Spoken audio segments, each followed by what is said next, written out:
কথা বলতে চাচ্ছি, আমি আমার ক্ষুদ্র গবেষণায় দেখেছি পরিবারের 3টা লোক যদি একটু শক্ত হয়ে দাঁড়ায়, তাহলে সমাজের ভিতরে, পরিবারের ভিতরে যারা সবচাইতে বড় সুদখোর, সবচাইতে বড় ঘুষখোর, তারা এইটা ছাড়তে বাধ্য। কয়জন লোক বলেন? সকলে বলেন কয়জন? আপনারা তো গোপালগঞ্জের মানুষ, আলহামদুলিল্লাহ। আমি অনেক সময় বলি আমাদের কাছে গোপালগঞ্জের খবর আছে। চরমানিকটা আমি নতুন, আপনাকে ওই যে পুরন মানিকটা না, আরো 10-12 বছর আগে আমি বয়ান করি। এই এলাকার খবর আছে,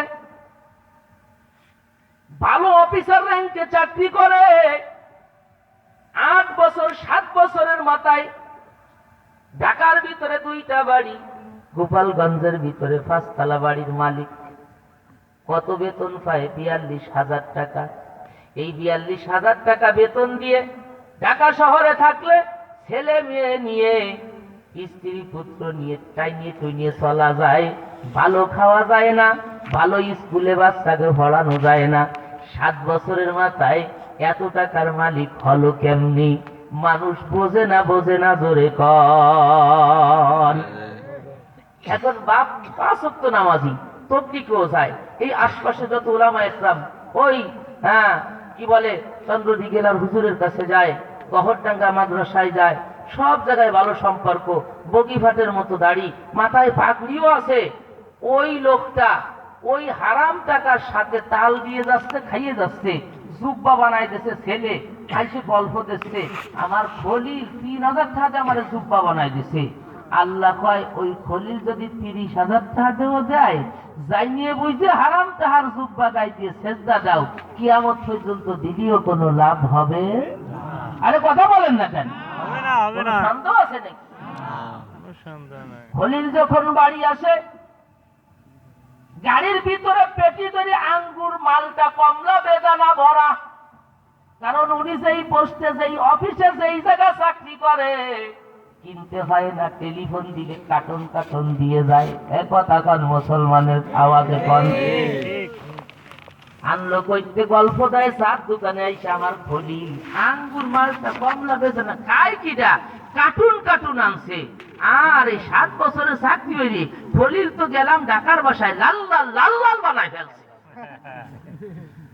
মানে ছেলে যে হারাম খোর, উনি বড় নামাজি, ছেলের হারাম খোরের প্রশংসা যাইয়ে 4 দোকানে করতেছে। কথা বলেন, মার্কেটিং করতেছে।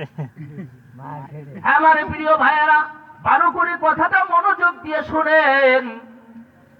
আরো যাই দোয়া করে, আল্লাহ আমার খলিল যেই পোস্টে, যেই জায়গা চাকরি আছে, 7 বছরের ভিতরে 4টে বাড়ির মালিক, আরো জন ওই পোস্টে, ওই জায়গা অন্তত আরো 7 বছর থাকতেই পারে। আল্লাহ কয় আসমানের নিচে, জমিনের উপরে তোমার চাইতে সিটার, দোকাবাজ, বাট পাড়ার একজনও নাই। তোরে নামাজ কিটা ভর্তি কইছি। আমি যে কথাটা বুঝাতে চাচ্ছি, 3টা লোক যদি শক্ত হয় পরিবারের, ও যত বড় ঘুষখোর হোক ঘুষ ছাড়তে বাধ্য, সুদখোর সুদ ছাড়তে বাধ্য। পরিবারের সদস্য 3 জন হলো, একজন হলো মা, আর একজন হলো বাবা, 3 নম্বর হলো ঘরের স্ত্রী। খলিল যখন আসছে, 3,000 টাকা দিয়ে জুব্বা বানায় নিয়ে আসছে, বাবার কাছে দেশে। বাবা কয়, খলিল মনে বড় আশা ছিল ছোটবেলায় তোরে এই মুসলিম এতিমখানায় দিছি, কোরআন শরীফ শিখেছি, বড় আশা মনে ছিল হাফেজ আলেম বানাবো, পারি নাই। এরপরে জেনারেল শিক্ষায় শিক্ষিত হইয়া বাগান বড় চাকরি পাইছো। আমি তোমারে সতর্ক করছি, তুমি মানো নাই। আজকে তোমার সাথে ফাইনাল খেলা হবে। আমার বাড়ি, আমার জায়গা, জমি যা আল্লাহ দেশে, মোটা ভাত, মোটা চাউল, প্রয়োজনে লবণ দিয়ে ঝাল ধরে ভাত খাবো। তোর ঘুষের টাকা দিয়ে আমি বাজার করা খাবো না। জুব্বা তুই নিয়ে যা, ওই জুব্বা গায়ে দিয়ে নামাজ পড়ি, আমার জীবনের নামাজ আমি বরবাদ করতে পারবো না।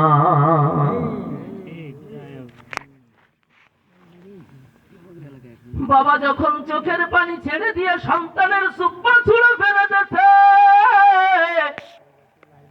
চিন্তা করলো আব্বা উলামায়ে কেরামের সাথে সম্পর্ক রাখে নামাজি মানুষ, মনে কষ্ট আর ব্যথা, বাবার ওই চোখের পানি কষ্ট পাইছে, চলে গেছে মার কাছে, চিন্তা করছে মার কাছে গেলে অন্তত মা আমারে সাপোর্ট দেবে। মার কাছে যাইয়া 3,500-4,000 টাকার টাঙ্গাইল শাড়ি দিয়েছে, কার্টন ধরে আঙ্গুর নামায় দিয়েছে।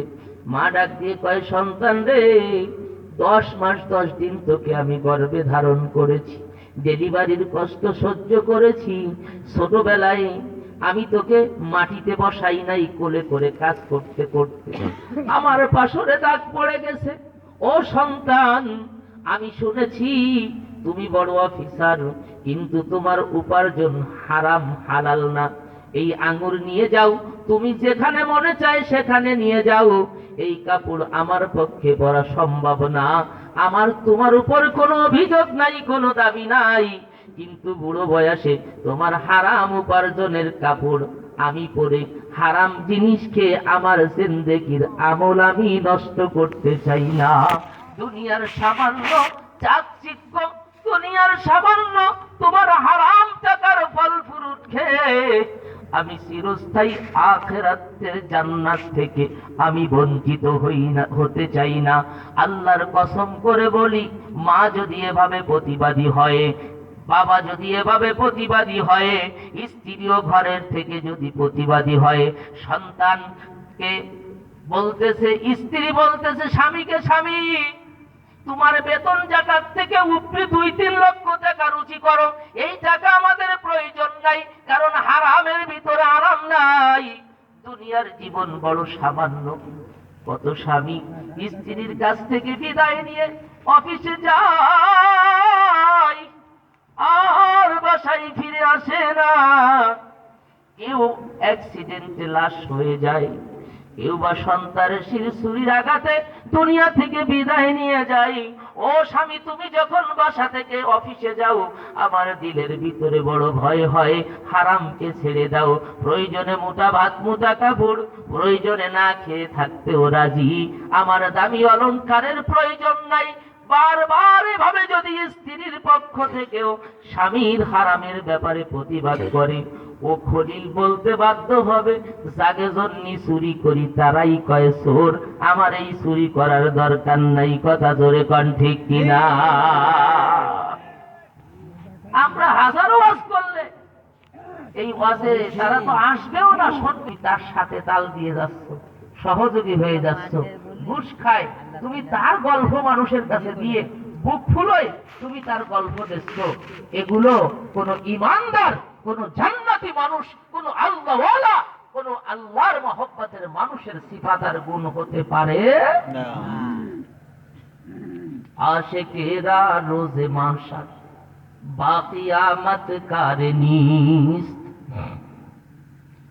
আশিকেরা রোজে মাহশার বাকিয়ামত কারনিস, আশিকেরা জুজ তামাশায়ে জামালে ইয়ার নিস। এভাবে যারা প্রতিবাদী হয়ে হারাম থেকে নিজেরা বাঁচবে, পরিবারের সদস্যদেরকে বাঁচানোর চেষ্টা করবে, হাসরের ময়দানে সকলে পারিশানিতে থাকবে, কিন্তু এই মানুষগুলি আল্লাহ তাআলার কুদরতি চেহারা দেখার ভিতরে ডুবে থাকবে। আওয়াজ দিয়ে কন্যা সুবহানাল্লাহ। এভাবে থেকে এক সময় আল্লাহ তাদেরকে বিনা হিসেবে জান্নাত দিয়ে দেবে। আর সুদ খায় কেমনে? আমাদের এলাকায় আছে, আমি ছোটবেলায় জানতাম সুদ খায় হলো যারা শক্তিশালী বড় বংশের, লাঠি বেশি, সুদে যা লাগাই দেয় 1 লাখে 15 লাখ হয়েছে। এরা ময়না হয় না? কথা বলেন না? 10 লাখ হয়েছে, না দেয় আর কি? ওই যে বাড়ি